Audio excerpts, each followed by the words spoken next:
We post them on Facebook, we tweet them, and we Instagram them. But before the marriage of phones and cameras, the digital camera defined disruptive technology. Steve Sasson was an engineer at Eastman Kodak in the late 1970s when he invented the digital camera. Digital had kind of a bad reputation back in the 70s. There really were no digital consumer products, right? Today, everything's digital. You can't buy anything that doesn't have digital in the title. But back then, digital was sort of experimental. It was difficult to understand. It was expensive. It was esoteric, maybe unreliable. It was an invention that would change the world of photography.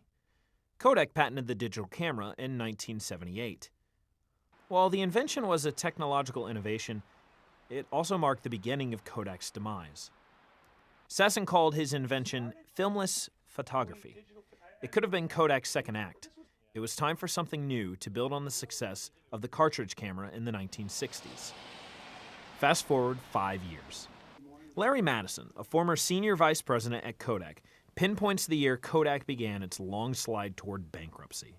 In 1983, we introduced several major products, and the large one in the consumer area was the disc camera. And it was a very significant investment for the company. And that was introduced in 1982, but by the end of 1983, it was clear that was going to not be a success. By the end of the 1980s, digital imaging was squeezing Kodak's profit margins in the consumer space. It was a revolving door in the C-suite.